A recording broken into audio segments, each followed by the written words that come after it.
귀한 예배에 나오신 여러분들을 환영하고 축복합니다. 여러분 믿으실 거예요. 여러분들이 앉아 계신 그 자리가 얼마나 축복된 자리인지, 더불어 우리 하나님께서 크게 영광을 거두시는 자리인 것을 믿습니다. 오늘도 우리 하나님을 기쁘시게 해드리는 그러한 예배가 되기를 소망합니다. 다 같이 자리에 일어서셔서 사도신경으로 우리의 흔들리지 않는 신앙을 고백하겠습니다. 전능하사 천지를 만드신 하나님 아버지를 내가 믿사오며 그 외아들 우리 주 예수 그리스도를 믿사오니 이는 성령으로 잉태하사 동정녀 마리아에게 나시고 본디오 빌라도에게 고난을 받으사 십자가에 못 박혀 죽으시고 장사한 지 사흘 만에 죽은 자 가운데서 다시 살아나시며 하늘에 오르사 전능하신 하나님 우편에 앉아 계시다가 저리로서 산자와 죽은 자를 심판하러 오시리라. 성령을 믿사오며 거룩한 공회와 성도가 서로 교통하는 것과 죄를 사하여 주시는 것과 몸이 다시 사는 것과 영원히 사는 것을 믿사옵나이다. 아멘. 아멘.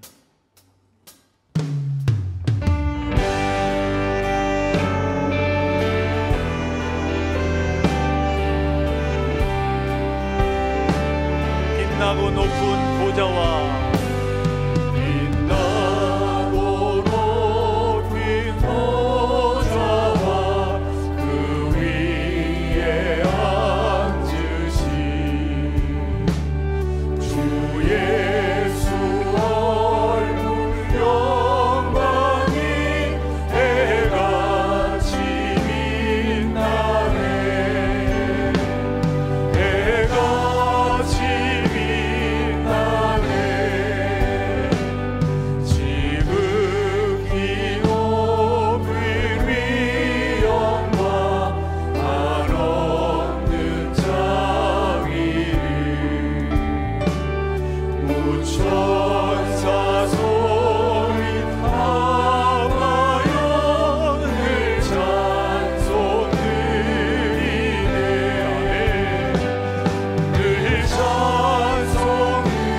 자리에 앉으셔서 영죽을 나를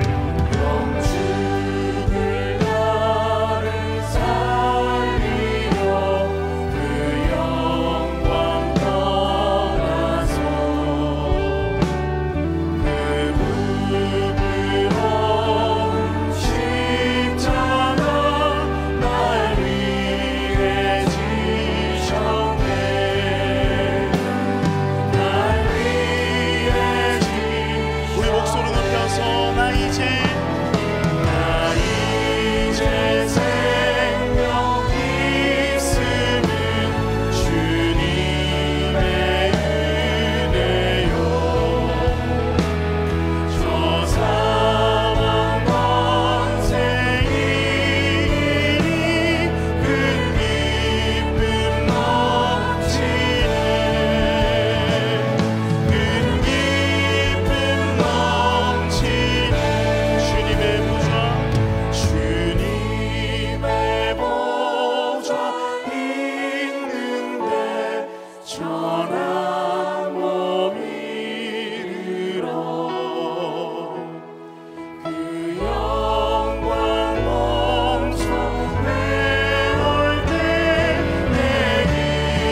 작은 믿음도 함께 하시며 우리와 동행하기를 소망하시는 주님을 기뻐하며 나아갑니다.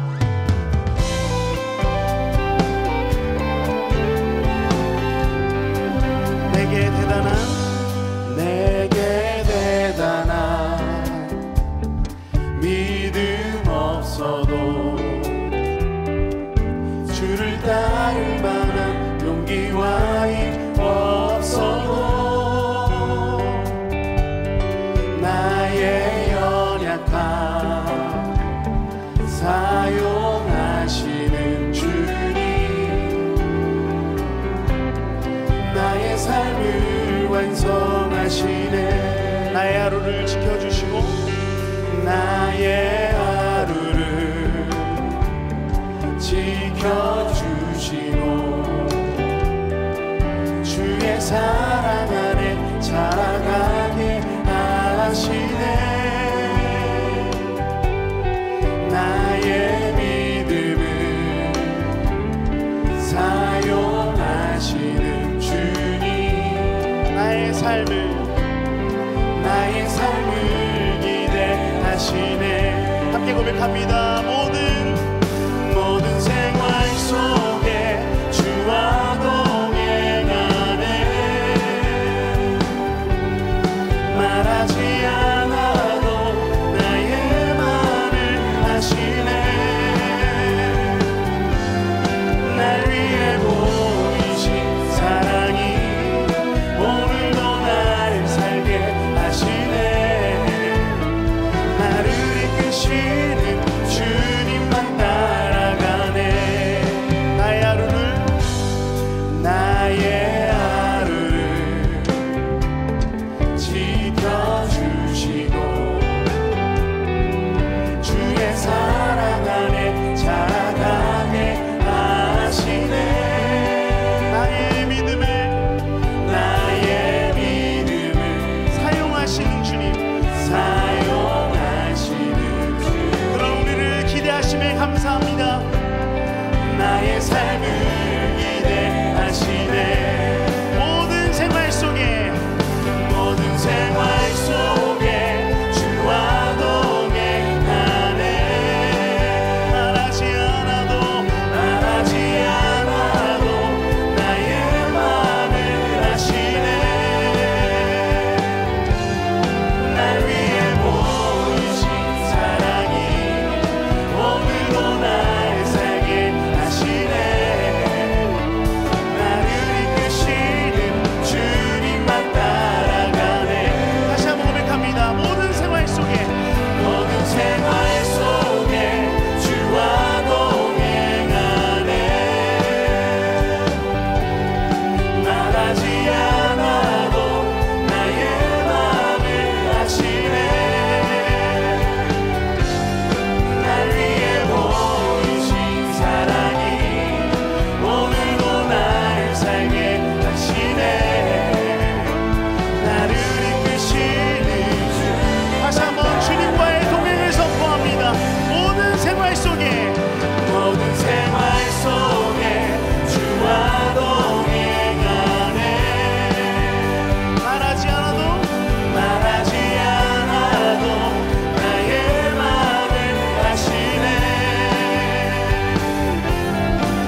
모습 이대로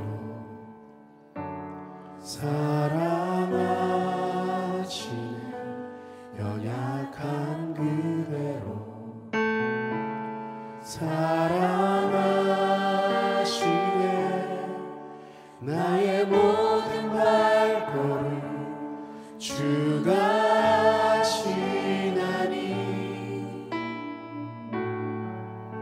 날 인도하소서 내 모습 이대로 내 모습 이대로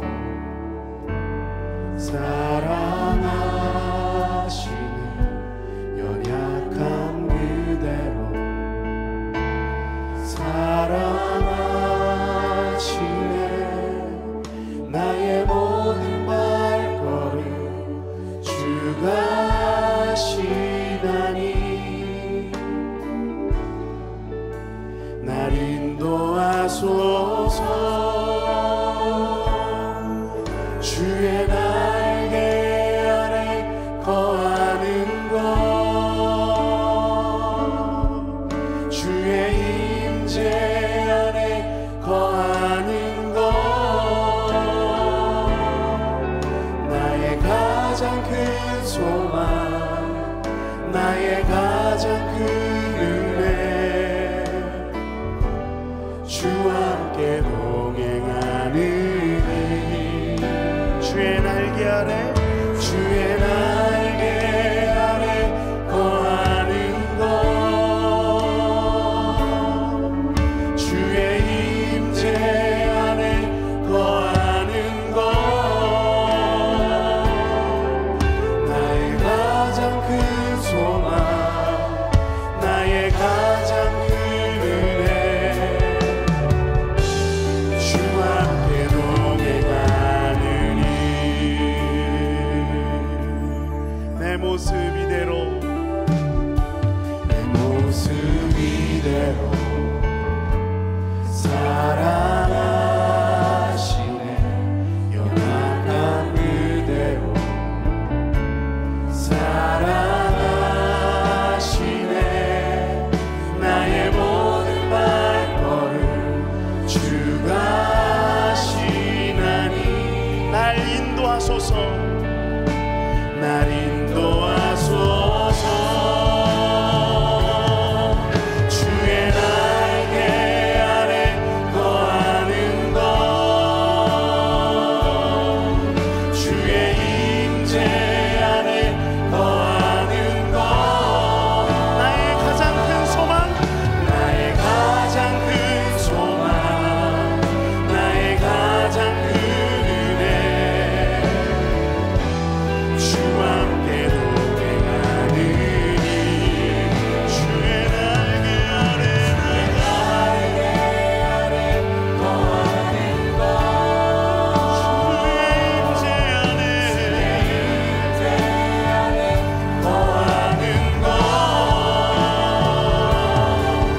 나의 가장 큰 소망 나의 가장 큰 은혜 주와 함께 동행하느니 우리 목소리 높여서 주의 날개 아래 주의 날개 아래 거하는 것 주의 임재 안에 거하는 것 나의 가장 큰 소망 나의 가장 큰 은혜 주와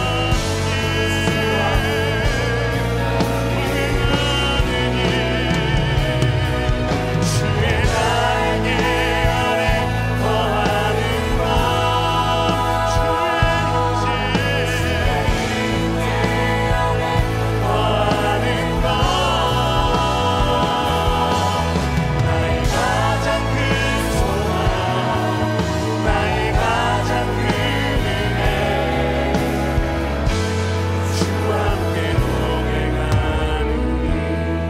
나의 가장 큰 소망 나의 가장 큰 소망 나의 가장 큰 은혜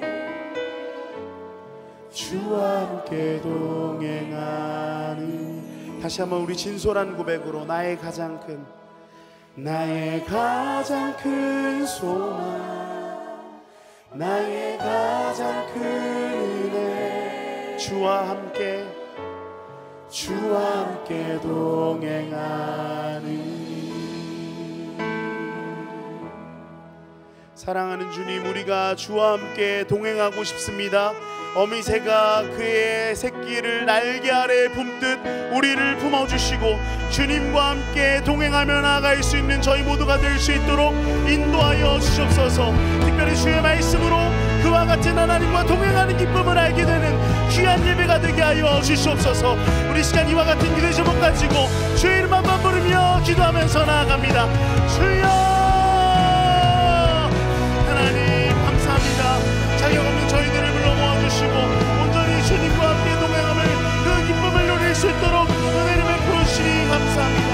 하나님 우리와 동행하여 주시옵소서. 주의 말씀으로 특별히 그 동행함의 기쁨을 알게 하여 주시옵소서. 그래서 하나님 오직 주님이면 된다고, 주님이면 충분하다고, 주님만으로 위로를 얻고 주님만으로 만족함을 누리며 주님만으로 이 모든 것들을 능히 감당할 수 있는 저희 모두가 될 수 있도록 인도하시고 함께하여 주시옵소서. 주여 우리에게 말씀하시옵소서. 듣는 귀를 허락하여 주시옵시고 듣는 마음 주셔서 그 말씀이 우리 가운데 새겨져 온전히 주님으로만 만족하며 주님 때문에 이 모든 것들을 살아낼 수 있는, 우리의 삶이 주님 때문에 기쁘다고 말할 수 있는 그런 놀라운 은혜가 우리 가운데 있을 수 있도록 은혜를 베푸시고 함께하여 주시옵소서. 함께하실 주님입니다. 주여 역사하여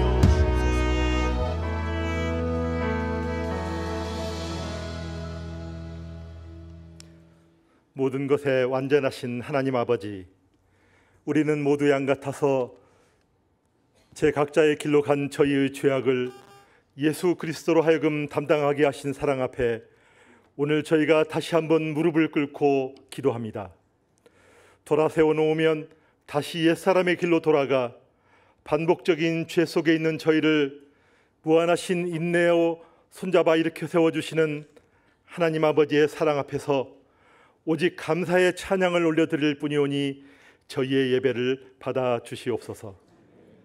생명 주신 하나님 아버지, 저희는 무지하여 생명책에서 이름 지워지는 것을 두려워하지 않고 그저 이 세상의 삶에서 손에 쥔 것 놓친 일에 잠을 설치는 저희를 불쌍히 여겨 용서하여 주시옵소서.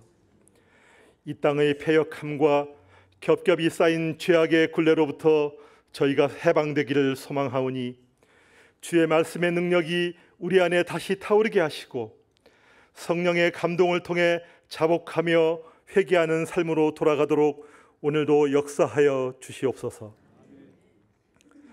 올해의 시작점에서 광야 같은 세상을 지나며 오직 예수를 깊이 생각하기로 다짐한 한 해의 반을 지나왔습니다.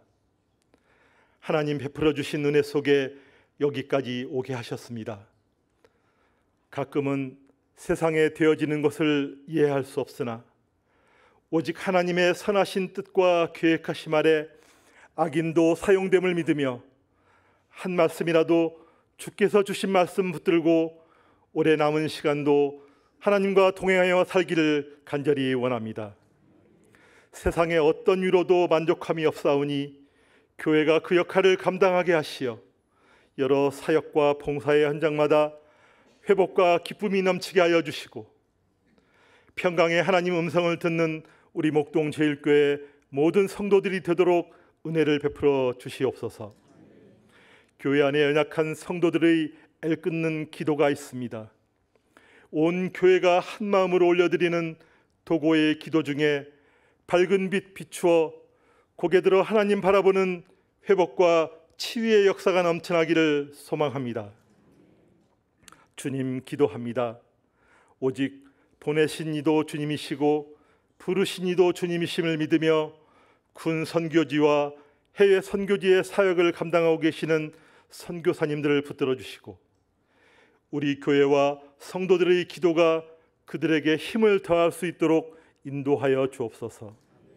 올해도 주일학교 이름 사역에 부름받은 교사들과 교육자들에게 복되어라 축복의 찬양 넘쳐나게 하시고 참여하는 자녀들에게 따스한 성령님의 은혜 강같이 흘러넘치는 시간이 되게 하옵소서.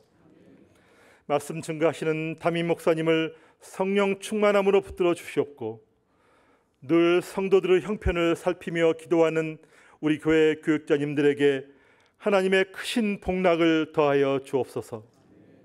시온성 찬양대의 준비된 찬양에 이 자리에 모인 모두의 마음을 모아 주께 예배합니다. 예수님 존귀하신 이름 받들어 기도드립니다. 아멘.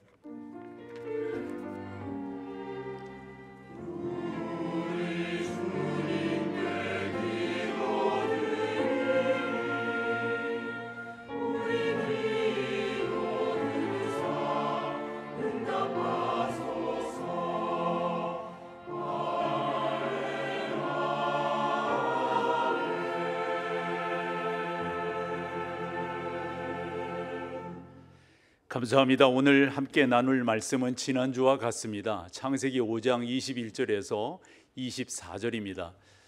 오늘 말씀을 한 목소리로 같이 읽겠습니다. 에녹은 65세에 무두셀라를 낳았고, 무두셀라를 낳은 후 300년을 하나님과 동행하며 자녀들을 낳았으며, 그는 365세를 살았더라.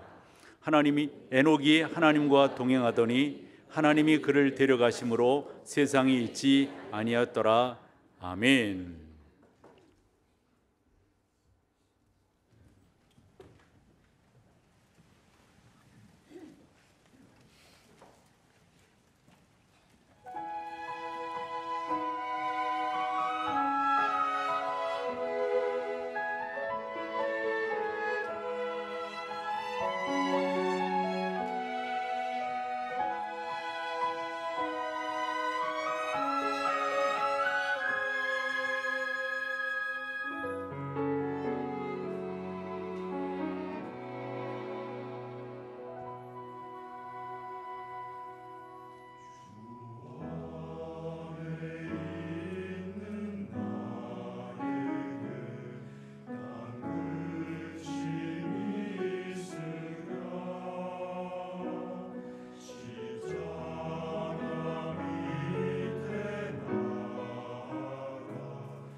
안녕하세요.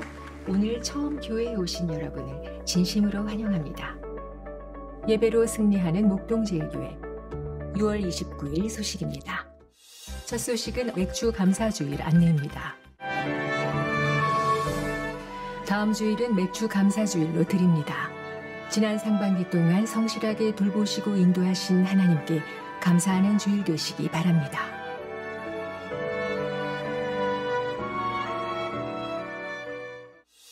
다음은 필리핀 위더스 단기 선교 안내입니다.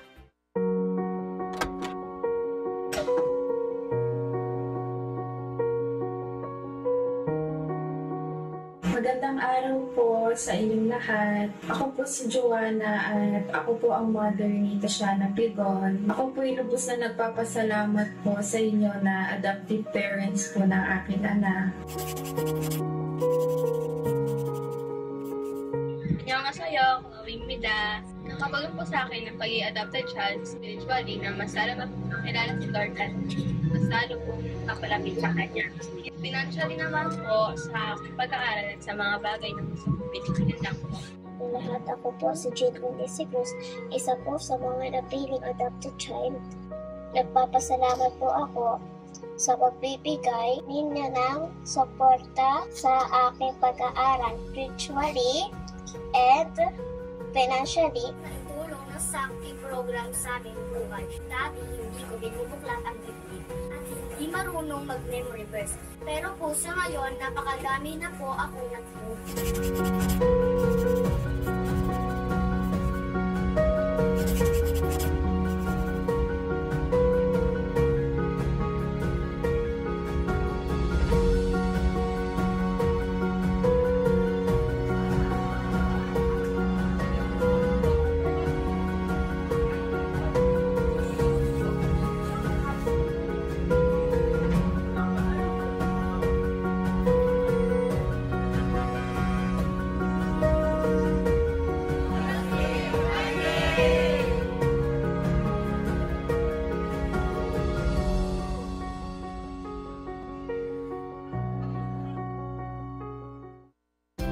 MBC 주요 단편 소식입니다.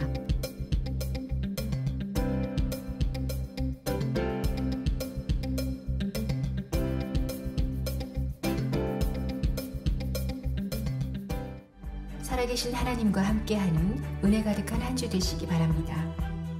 오늘 본문으로 지난 주일에 한번 상고했습니다.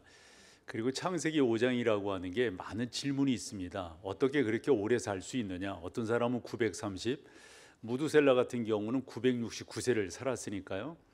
이것에 대해서 저는 여러분들이 이 창세기 5장에서 특별히 에녹을 이해하는 것이 무엇보다 중요하다라는 말씀을 드렸습니다. 이유인즉슨 창세기를 양분해 볼 때 1장에서 11장까지 그리고 12장 아브라함부터 50장 요셉까지를 양분해 볼 수 있는데요.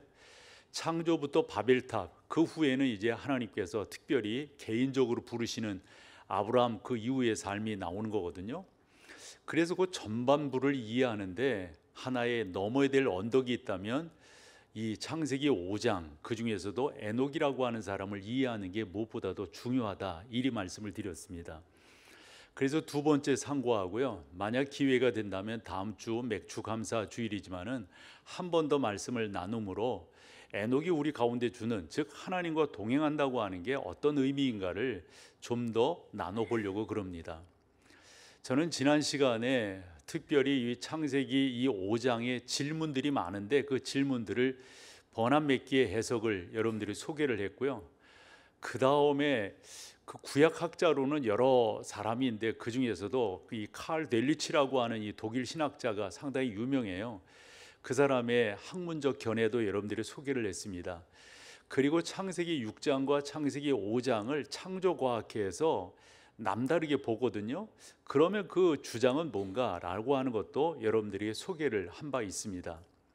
저는 무엇보다도 한 번 더 오늘 이 말씀을 상고하면서 에녹이 하나님과 동행했다고 하는 게 얼마나 중요한가 하는 것을 강조하려고 하는데요. 사실 저도 질문이 들어요. 여러분들도 아마 마찬가지일 거예요. 어떻게 사람이 930을 살고 969세를 살 수가 있느냐? 해서 구약을 전공한 사람에게 저의 질문, 여러분들이 분명히 던질 수 있는 그러한 질문을 저도 카톡을 통해서 던져봤어요.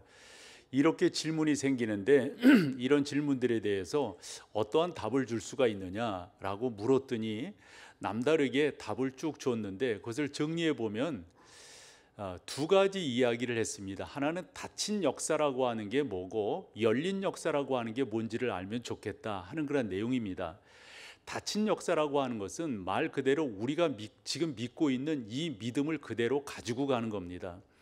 말 그대로, 문자 그대로 930을 살았으면 930을 살았다. 그 다음에 969를 살았으면 무두셀레가 그런 나이고 에녹 같은 경우는 365세를 살았다. 우리 그대로 믿자라고 하는 것이 닫힌 역사에 대한 내용입니다. 저도 설명을 쭉 봤더니 나름대로 뭔가를 주장하려면 주장하는 근거들이 있어야 되잖아요. 그 근거들은 창조과학회에서 이야기하는 그 주장들을 그대로 썼더라고요. 지난 시간에 이런 말씀 드린 거 기억하실지 모르겠어요. 버남 맥기는 아담을 몇 세의 아담으로 만들었느냐 이런 질문을 던져드렸잖아요. 그 다음에 칼 델리치 같은 경우는 얼마 동안 살 사람으로 만들었냐 했을 때 영원토록 살 사람으로 만들었다 이런 말씀을 드렸죠. 창조과학에서 무슨 말을 하냐면 차감된다 이런 표현을 써요. 예를 들어서 영원히 살 수 있는 사람인데 죄가 들어옴으로 인해서 그 영원히 살 수 있는 게 조금 또 차츰 차감되는 나가는 거예요. 그런 식의 차감됨이 창세기 5장에 나타나고 있다라고 하는 그런 말입니다. 그런데 이게 그렇게 우리 가운데 쏙 와 닿지가 않습니다. 그래서 또 하나의 답이 열린 연대라고 하는 겁니다.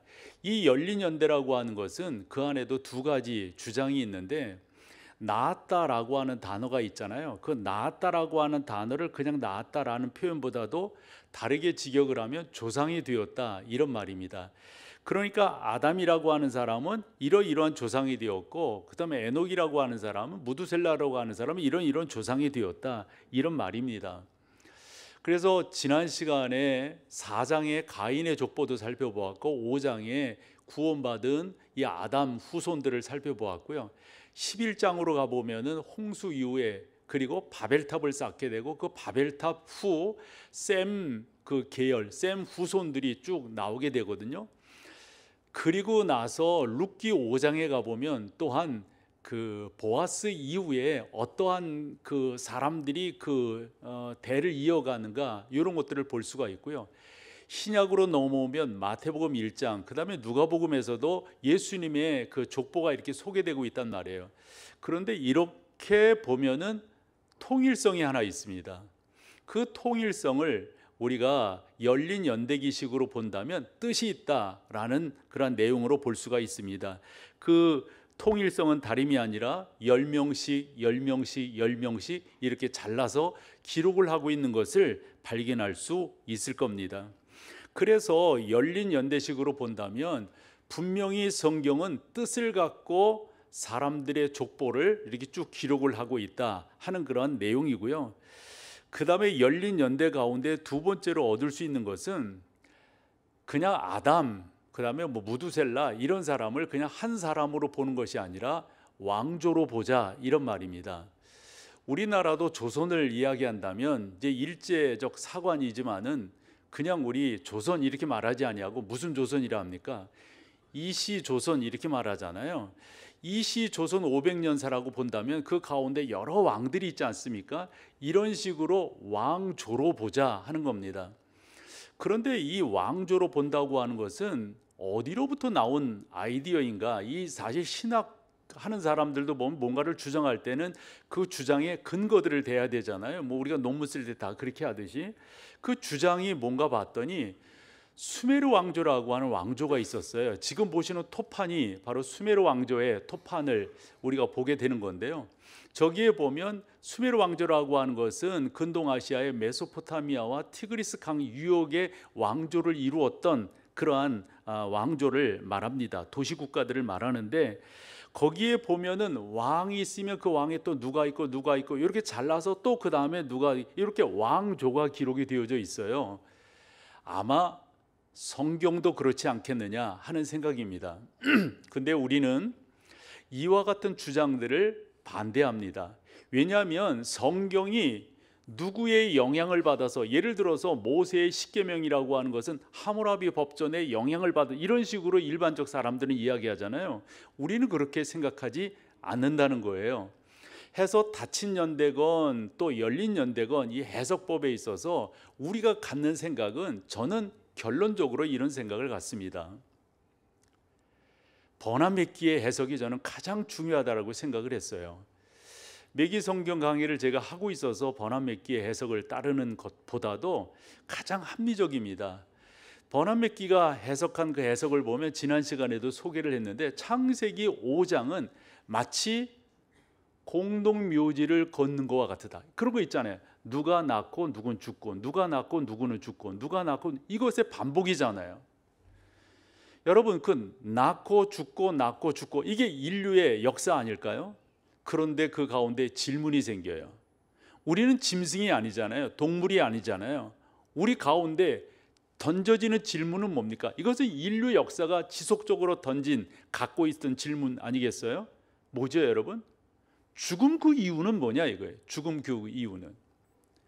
여러분, 여러 역사들을 보더라도 많은 그런 어떤 권력, 권세를 누렸던 그런 사람들이 한일같이 했던 게 뭐예요?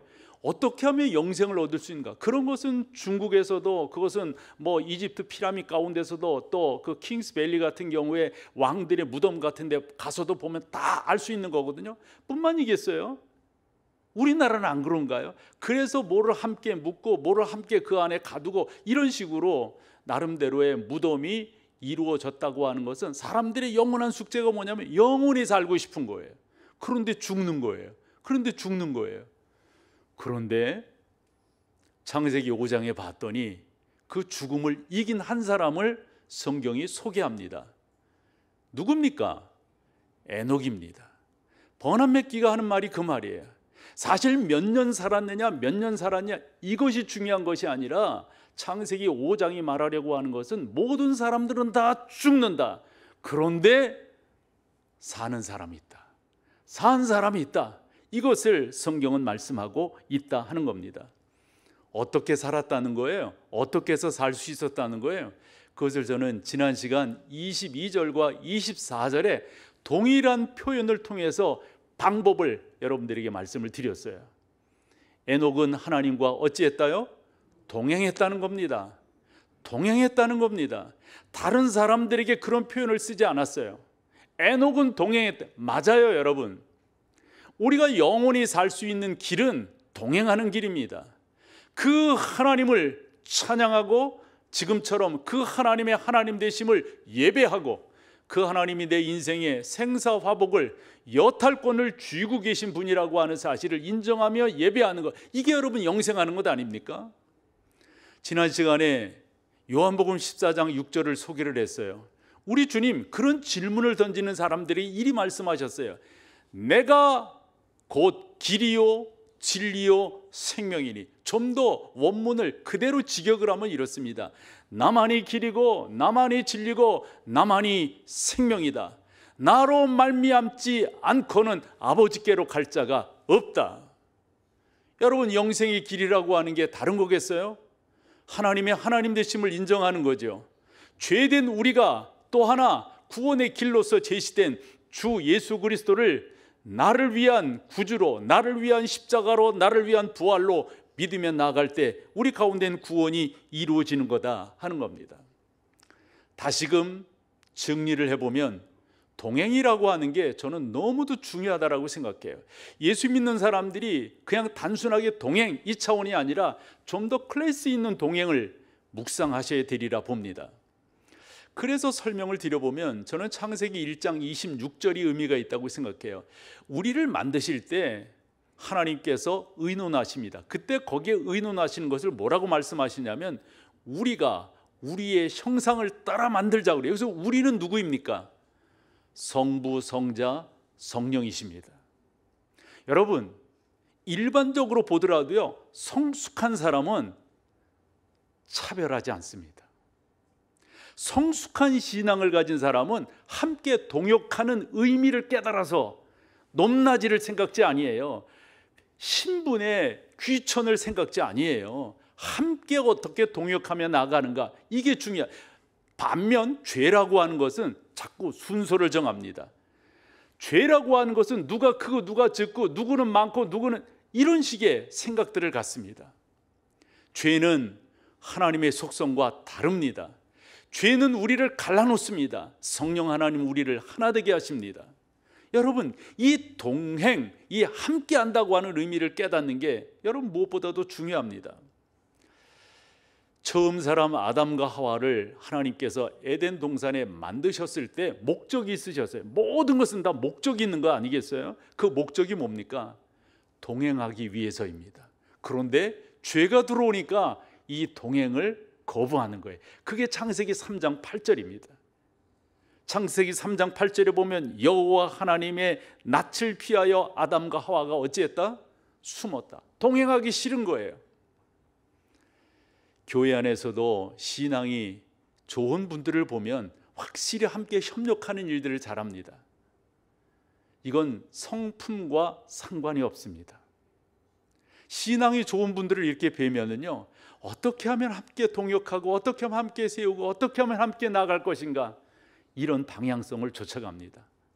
한데 신앙이 있다고 하면서도 자꾸 가르는 사람들, 신앙이 있다고 하면서 시기하고 질투하고, 신앙이 있다고 하면서도 미워하고 어쩌고 저쩌고, 저는 그걸 신앙이 있다고 생각하지 않으니까 말이죠. 하나님의 사람 바울이 여러 교회에 편지를 쓸 때 많이 썼던 용어 중에 하나가 뭐냐면 달려간다는 표현을 많이 써요. 달려간다. 그래서 사실은 달려간다는 그 표현 가운데 우리가 좀 더 깨달아야 될 것은 그냥 달려가는 것이 아니라 어떻게 함께 가느냐, 이것을 강조하고 있다, 이렇게 볼 수가 있습니다. 사랑하는 여러분, 저는 여러분들이 신앙생활을 하시면서 다른 무엇보다도 하나님과 동행하며 나아가는, 이 함께 손잡고 나아가는 이런 은혜가 우리 가운데 있어야 되겠다라는 생각을 갖는 거죠. 저는 그 총회장을 지내신 한석지 목사님께 이 설교를 들었는데요, 그분이 이것을 강조할 때 이렇게 해야 되겠구나, 이렇게 해야 되겠구나, 한 번 더 마음 먹게 되었어요. 근데 이 어른이 무슨 말씀을 하시냐면 이게 내가 생각한 게 아니라는 거예요. 당신도 누구한테 들었는데 그 누구가 누구냐면 이성봉 목사님이십니다. 우리나라 60년대 70년대 흔한 말로 부흥 강사로서 크게 영향을 끼쳤던 분이 이성봉 목사님이십니다. 이분은 고향이 북한이신데 성결교 목사님으로 저 목포까지 피난을 가셨다가 또 서울에 와서 목회를 하시고 그러셨던 분이세요. 그런데 이 이성봉 목사님은 그냥 당신이 생각한 것이 아니라 이분도 누구에게인가 들었다는 거예요. 그 누구가 누구냐면 최권능 목사님이십니다. 우리나라 초대 목사님이세요. 초대 목사님. 그러시면서 한석지 목사님이 뭐라고 말씀하시냐면, 그런 어른들에게 들었는데 예수 그리스도보다 앞서면 교만해지고 예수 그리스도보다 뒤서면 나태해지니 앞서지도 뒤서지도 말고 예수님과 손잡고 가자, 이게 신앙생활이다, 이리 말씀하시는 거예요. 단순한 말씀 같아도 저는 그 안에 엄청난 의미가 담겨져 있다라고 생각해서 오늘도 말씀을 드려보는 겁니다. 저는 여러분들에게 이렇게도 설교를 여러 차례 했었어요. 여러분, 신앙생활 한두 번 누구도 잘할 수 있습니다. 누구든지. 신앙생활 어떤 때는 열심히 하는 거, 한때 잘하는 거 죄송하지만 의미 없습니다 라고까지 말씀을 드렸어요. 진정한 신앙생활이라고 하는 것은 평상시에 잘하는 것, 끝까지 잘 가는 것, 이것이 무엇보다도 중요하다. 그러면서 제가 제 학생 때 가졌던 그 이야기도 곁들여서 드렸는데요, 그런 거 여러분들도 해보셨을 거예요. 우리가 무슨 수련회, 수양회 이런 거 하면은 자기 묘비명 쓰는 거 해보잖아요. 그때 저는 저의 묘비명이 이렇게 쓰여지면 좋겠다라고 생각을 했습니다. 주님을 사랑한 사람의 묘. 불만 없죠? 주님을 사랑한 사람의 묘. 거기다가 하나 덧붙인다면 주님을 열정적으로 사랑한 사람의 묘. 라고 내가 죽은 후에 나의 자녀들이, 나의 지인들이 평가해 준다면 얼마나 좋고 얼마나 감사할까. 근본의 목회자 모임을 이렇게 하면서 한 목사님을 만나게 되었는데, 그 목사님이 자기 교회 여러 이야기를 할 때 한 장로님 이야기를 하시더라고요. 그 장로님이 누구시냐면 장기려 박사예요. 당신 교회의 장로이셨다는 게, 우리 목사들이나 여러분들이나 이 장기려 박사 그러면 되게 기억에 남는 분이잖아요. 사실 이분이 얼마나 헌신적인 삶을 살았고, 북한에다가 금방 갈 줄 알고 아내도 자녀들도 데리고 나오지 못했어요. 5명의 자녀라고 그러죠. 다 데리고 나오고 금방 갈 줄 알고, 그것이 너무나 안타까워서 이분이 평생 동안 결혼을 안 하고 사셨다는 거 아니겠어요? 이 장기려 박사가 나오셔서 여러 가지로 봉사 이렇게 하시는데, 특별히 부산으로 가셔서 복음병원이라고 세우게 됩니다. 그 복음병원을 운영을 하시면서 가난한 사람들, 그런 사람들을 위해서 헌신 많이들 그랬대요. 저도 들은 얘기인데, 돈이 없어요. 이러면 어떻게 했냐? 뒷문 열어줬다는 거예요. 빨리 이쪽으로 나가라고. 그러면은 원무과 이런 데 있잖아요. 이런 데서, 아니 선생님 그렇게 하시면 우리 병원 어떻게 운영하냐고. 그래서 이 장기려 박사가 그런 안을 낸 거 아니에요. 그 가난한 사람들에게 돈을 얼마씩 매달 내시라고. 그러면 이것이 근거가 되어서 우리나라의 의료보험 제도가 만들어졌다, 이렇게 들었어요. 이 훌륭한 어른이 한 번은 막사이 사이상이라고, 여러분 그 상 주겠다고 오퍼가 온 거예요. 근데 거부하는 겁니다. 난 그런 거 받을 만한 자격이 못하니 이분을 이분에게 시상하시라고. 그러면서 추천한 사람을 그쪽에서 아니라고, 당신이 받으니, 그렇게 거절하기를 2번 거절하셨다 들었어요. 3번째 받게 되었다, 이 말씀을 듣게 됩니다. 그리고 나서 이분이 돌아가시는데, 이분이 돌아가신 그 후 묘지를, 모란 공원 묘지 있잖아요. 모란 공원 거기 묘지, 거기다가 저렇게 묻습니다. 지금 잘 안 보이지만 저 위에 묘 비명이 기록이 되어져 있는데, 뭐라고 기록되어 있냐면 주님을 섬기다가 간 사람, 이렇게 간략하게 주님을 섬기다가 간 사람. 현대판 에녹이 아닐 수가 없습니다. 주님을 사랑한 사람의 묘, 현대판 에녹이 아닐 수가 없습니다. 동행이라고 하는 것은 그분과 같이 가는 겁니다. 앞서지도 않고 뒤서지도 않고 그분과 같이 손잡고 가는 것입니다. 그래서 조금 더 여러분들에게 적용을 해보려고 그럽니다. 동행이라고 하는 것을 내가 어떻게 받아들여야 될 것인가? 첫 번째는 보이지 않는 하나님을 보는 것으로 믿는 믿음입니다. 그래서 믿음이 없이는 하나님을 기쁘시게 할 수가 없어요. 보이지 않는 하나님을 믿는 것, 우리가 잘 아는 히브리서 11장 1절입니다. 같이 읽어보실까요? 믿음은 바라는 것들의 실상이요 보이지 않는 것들의, 여러분 저기 실상이라고 하는 말과 증거라고 하는 말이 있죠. 결과입니까 아닙니까? 아닌 것 같았는데, 뜬구름 잡는 것 같았는데, 허상인 줄 알았는데 실상인 거예요. 아무것도 없는 줄 알았는데 아니에요. 증거가 된다는 거예요. 사랑하는 여러분, 하나님과 동행한다고 하는 것은 보이지 않는 하나님을 보는 것처럼 믿고 나아가는 것, 이것보다 더 귀한 것이 어디 있을까요? 창세기 5장에 그 여러 학자들의 해석을 봤더니 이런 말도 있더라고요. 창세기 5장에 여러 사람들의 이름이 쭉 나오는데 10명 이상 되는 사람의 이름이 나오잖아요. 그 사람들의 이름들을 이렇게 면면히 보면 하나님과 동행했다라고 하는 말이 없다는 거죠. 에녹에게만 그런 말을 썼어요. 그렇다고 하면 그 당시는 하나님을 기쁘시게 하고 하나님을 믿고 따르는 사람들이 그리 많지 않았다 하는 거예요. 이유가 뭘까요, 여러분? 보이는 것을 좇는 사람들의 성향 때문에 그렇습니다. 죄성은 자꾸 보이는 것을 찾습니다. 죄성은 자꾸 자기에게 뭔가를 보여달라는 거예요. 나타내 달라는 거예요. 그러지 않으면 못 믿겠다는 거예요. 하지만 에녹은 보이지 않는 하나님을 보는 것처럼 믿었습니다. 그것이 허상이 아니라 실상으로 나타나는 것을 에녹은 경험을 했단 말이죠. 저는 그렇게 여러분과 동행이라고 하는 의미를 되새기고 싶은데요. 보이지 않는 하나님을 보는 것처럼 믿고 나아가는 것. 근데 여러분, 이게 그저 내가 믿자고 해서 되는 게 아니잖아요. 이거 어떻게 됩니까? 하나님이 은혜 주셔야 됩니다.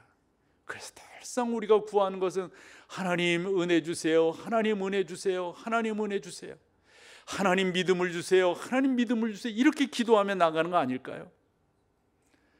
두 번째로 하나님과 동행한다고 하는 것은 다른 것 아니에요. 여러분, 같이 걷는 겁니다. 같이 발을 맞추는 겁니다. 더러는 우리가 쫓아가기 힘들 수도 있어요. 그럼 우리 주님께서 보폭을 맞춰주실 겁니다. 창세기 찬송가 540장을 보면 주의 음성을 내가 들으니 사랑하는 말일세, 믿는 마음으로 주께 가오니 나를 영접하소서. 내가 매일 십자가 앞에 더 가까이 가오니 구세주에 흘린 보배 피로써 나를 정케 하소서. 사랑하는 여러분, 그분과 같이 가기를 소망하는 거예요. 주님 저를 정결케 해달라고, 주님 저를 긍휼히 여기시고, 주님 저를 붙들어 달라고. 같이 걷는다고 하는 말은 하나님의 말씀을 묵상한다고 하는 말이고요, 그분께 기도한다는 말이고요, 그분을 예배한다는 말로 대체할 수가 있습니다. 믿는다고 하면서도 믿는 모습을 갖추지 못한 것을 우리는 동상이몽이다 라고 말을 합니다. 사랑하는 여러분, 그분과 같이 가는 것은 목적지가 같은 겁니다. 그분과 같이 가는 것은 같이 꿈을 꾸는 것입니다. 하나님이 나에게 명령하신 그 명령하심을 내 가슴속에 되새기는 거예요. 어떠세요, 여러분? 여러분들은 어떻게 동행하고 계신지요? 세 번째로 하나님과 동행한다고 하는 것은 같이 걷는 것뿐만 아니라 즐거워하는 것입니다. 세상도 그런 말 하잖아요. 즐기는 사람을 이기지 못한다고. 저는 신앙생활도 똑같다라고 생각해요. 우리가 주 예수 그리스도를 영적으로 만났기 때문에, 인격적으로 경험했기 때문에, 그분 때문에 즐거움이 있다고 하는 거 여러분 금방 이해하시리라 생각합니다. 그래서 신앙생활이 동행으로 이어질 수 있는 거다라고 생각합니다. 동행하면 예배가 즐겁고 기도가 감사하고 찬양이 기쁘다고요. 동행하지 아니하면 그런 것들을 느낄 수가 없습니다. 사랑하는 여러분, 저는 성경을 보면서 이런 걸 보게 되었어요. 바울이 믿음의 아들 디모데에게 편지를 쓰는데 마지막 편지가 디모데 후서거든요. 어찌 보면 유언과 같아요.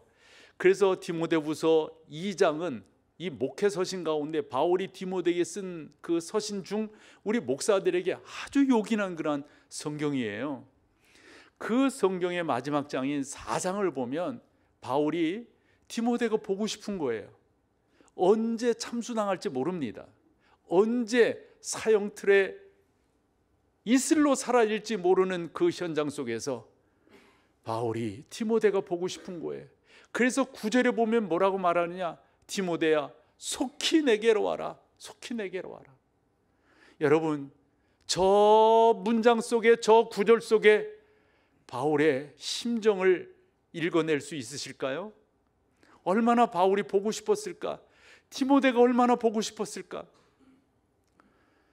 저는 로마에 바울이 갇혔다고 하는 감옥을 가본 적이 있어요.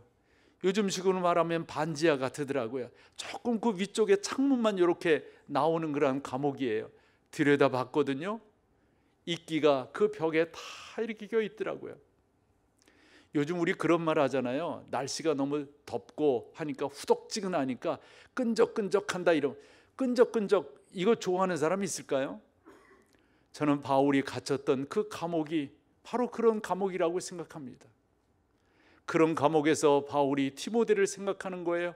너 어서 속히 올 수 있겠니? 어서 속히 와라. 내가 언제 죽을지 모른다. 언제 사용될지 모른다.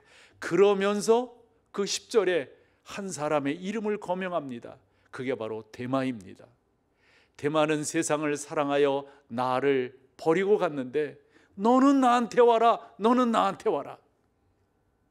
여러분, 저기서 나를 버리고라고 하는 저 버린다라고 하는 저 단어가요, 폐기한다라고 하는 의미를 담고 있는 거예요. 뭐 잠깐 잊었고 잠깐 어디 가서 이렇게 다른 일을 했다, 이런 표현이 아닙니다. 그런데 데마가 바울을 버리고 바울을 모른 척하고 바울을 뒤로 하고 그렇게 갔던 것은 이 세상을 사랑했기 때문에 바울을 떠날 수밖에 없었다는 거죠. 동행한다고 하는 말은 짐 엘리엇이 한 말과 같다라고 생각합니다. 짐 엘리엇이 무슨 말을 했습니까? 영원한 것을 위하여 나는 영원하지 않은 것을 버린다. 우리가 하나님과 동행한다고 하는 것은 적어도 이런 마음입니다. 이런 자세예요. 그러면서 이 말씀도 드리고 싶어요. 하나님과 동행한다고 하는 것은 외로운 거예요, 여러분. 외로운 거예요. 창세기 15장을 보면 믿음의 사람 아브라함을 하나님이 사랑하셔서 그와 언약을 맺는 장면이 나옵니다. 그래 아브라함을 위로하시면서 언약을 맺는 거예요. 그렇게 언약을 맺으며 나아갈 때 아브라함이 하나님을 그 믿음을 의로 여기셨다 이러셨거든요. 그런데 15장 1절을 보면 많은 것들을 묵상하게 만들어요. 2일 후에 여호와의 말씀이 환상 중에 아브라함에게 임하여 이르시되 아브라함아 두려워하지 말라. 나는 네 방패요 너의 지극히 큰 상급이니라. 아니 저렇게 말할 때는 뭔가 앞에 있으니까 저런 말씀을 하는 거 아닐까요? 그러면 그 앞에 뭐가 있을까요? 이후에 라고 하는 말을 해석을 해야 됩니다. 이후에 무슨 일이 있은 후에 이거예요. 그러면 바로 앞이겠죠. 그 앞에 14장에 하나님의 사람 아브라함이 소돔 왕과 전쟁을 하게 됩니다. 이 전쟁을 할 때 자기 조카 롯을 구출해내기 위해서 그 전쟁을 하는 건데 소돔 왕이 아브라함에게 져요. 그때 소돔 왕이 항복한다고 하는 표시로 금은 보화를 바치려고 합니다. 많은 것들을 주려고 그래요.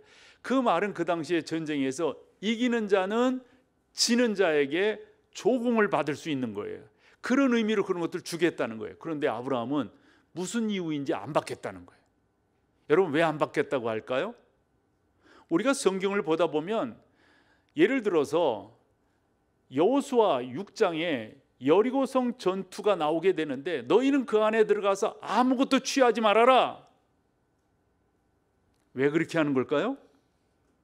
사무엘상 뒤쪽으로 가보면은 하나님께서 사무엘을 통하여 사울에게 명령을 합니다. 내가 아말렉 족속을 치는데 그 아말렉 족속을 칠 때 아무것도 갖지 말아라.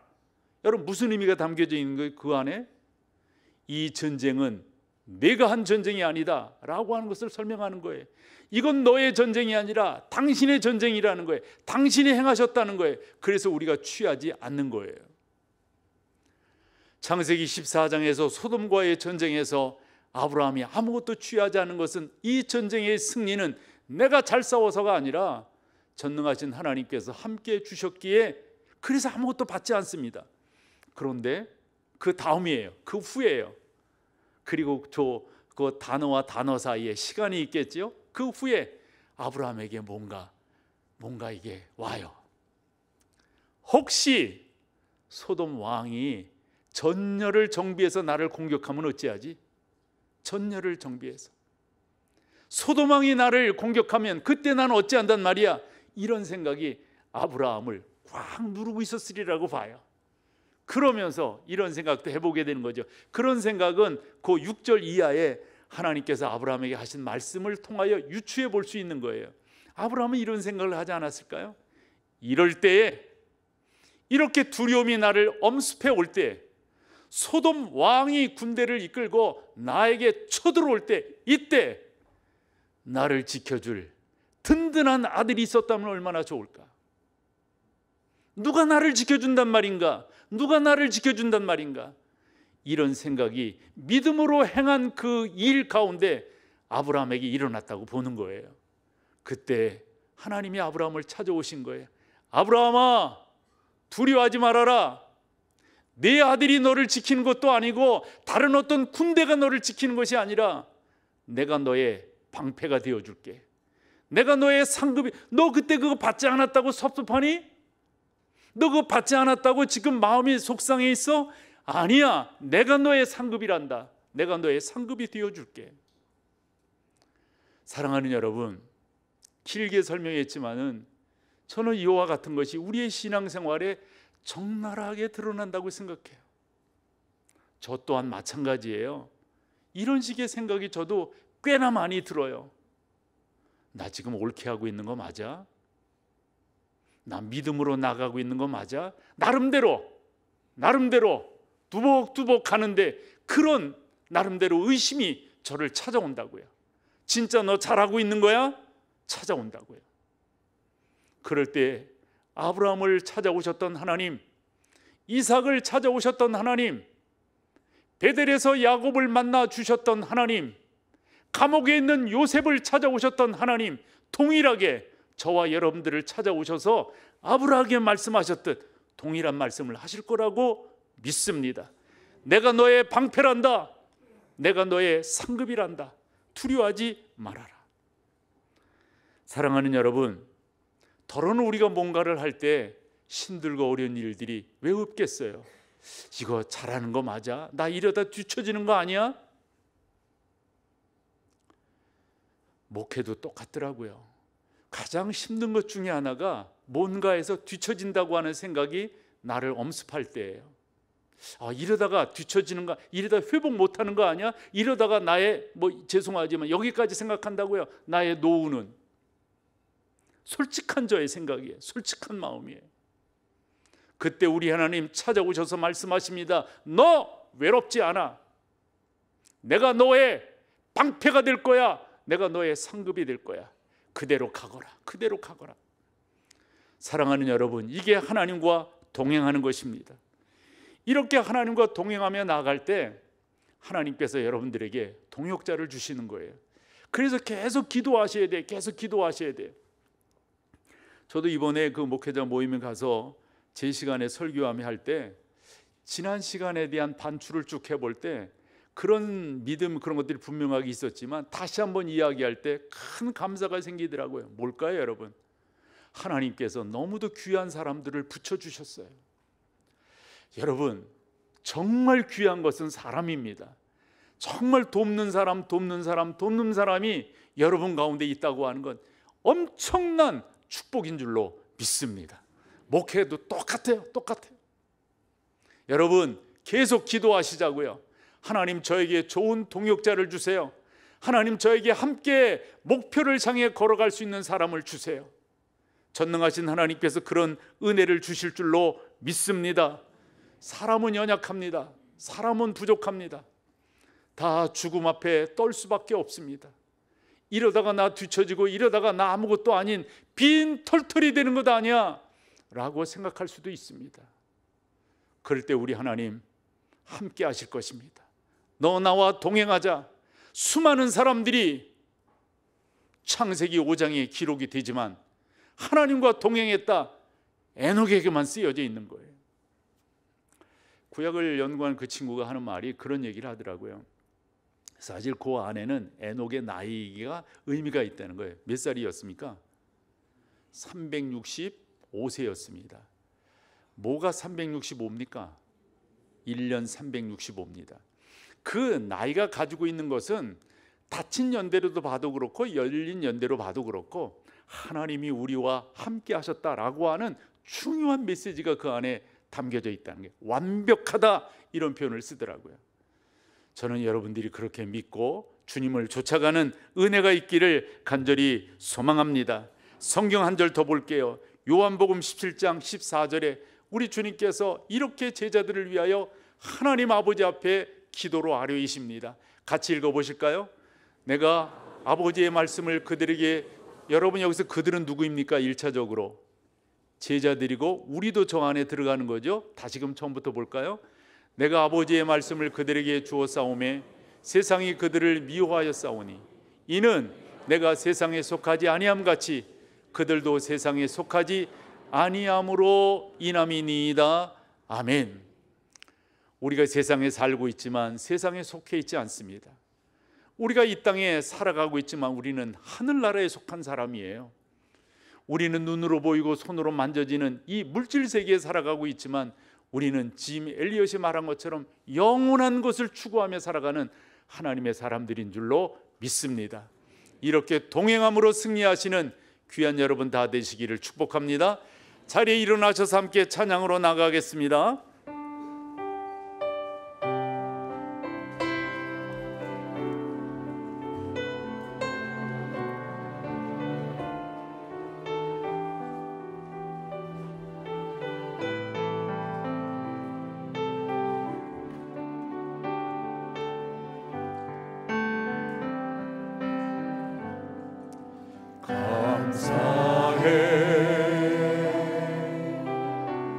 시험이 닥쳐올 때에 주께서 인도하시니 두려움 없네. 또 감사해. 고통이 찾아올 때에 주께서 지켜주시니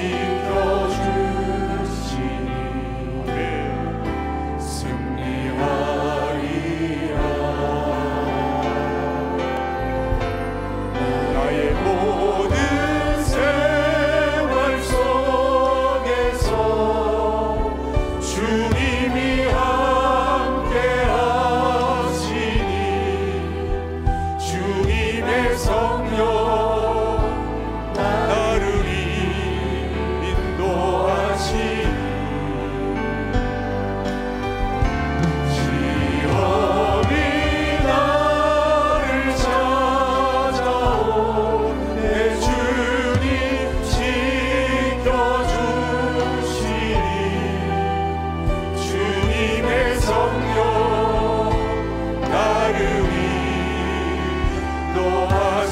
처음부터 다시 합니다. 감사해.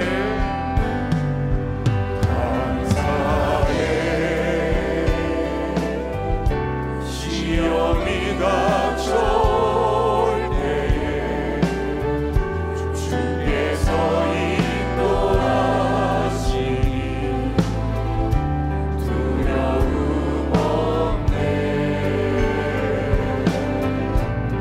또 감사해. 고통이 찾아올 때에 주께서 지켜주시니 승리하리라.